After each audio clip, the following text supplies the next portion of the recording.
Que se passerait-il si une météorite géante frappait Paris? Imaginez un instant. Une soirée tranquille à Paris. La tour Eiffel scintille, les terrasses sont pleines, et soudain, le ciel s'illumine d'une lumière aveuglante. Ce n'est pas un feu d'artifice ni un avion, mais une boule de feu immense, une météorite de plusieurs kilomètres de large, fonçant droit vers la capitale. En quelques secondes, la nuit se transforme en plein jour. En entrant dans l'atmosphère, la roche spatiale atteint une vitesse incroyable, plus de 70 000 km par heure. La friction chauffe l'air à des milliers de degrés. Avant même l'impact, l'onde thermique embrase les toits et brise toutes les vitres dans un rayon de dizaines de kilomètres.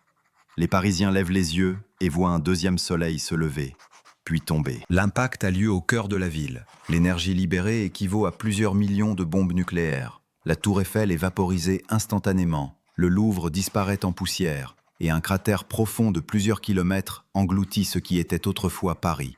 Dans un rayon de 100 kilomètres, il ne reste que flammes et ruines. Toute l'Île-de-France est anéantie en un clin d'œil. Mais la catastrophe ne s'arrête pas là. L'onde de choc parcourt le continent entier. À Lyon, Bordeaux ou Lille, les bâtiments s'effondrent, les forêts sont arrachées. Les vents dépassent 1000 km par heure, emportant tout sur leur passage. Quelques minutes plus tard, la croûte terrestre réagit. Des tremblements de terre secouent l'Europe entière, comme si le sol voulait se déchirer. Puis vient la pluie de feu. Des milliards de débris incandescents, projetés dans le ciel, retombent partout en Europe. Les champs, les villes et les forêts s'embrasent. Les océans, eux, réagissent à leur manière. Un mur d'eau gigantesque se lève dans l'Atlantique et la Méditerranée, générant des tsunamis qui balayent les côtes françaises, espagnoles, italiennes et africaines. Et le pire est encore à venir. Les poussières et les cendres montent si haut dans l'atmosphère qu'elles bloquent la lumière du soleil. En quelques jours, la Terre entière s'assombrit. C'est ce que les scientifiques appellent un hiver d'impact. Les températures chutent brutalement, les récoltes meurent, les animaux disparaissent. En quelques mois, c'est toute l'humanité qui se retrouve menacée par la faim et le froid. Un détail important, même si la météorite tombe en France, ce ne sont pas seulement les Français qui seraient touchés. Le monde entier paierait le prix.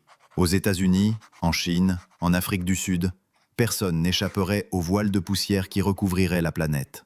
Un impact à Paris serait en fait une catastrophe planétaire. Heureusement, la probabilité qu'un tel événement arrive est minuscule. Les objets de cette taille ne frappent la Terre que tous les plusieurs millions d'années. Mais le risque n'est pas nul, et c'est pour cela que les agences spatiales comme la NASA ou l'ESA surveillent le ciel en permanence.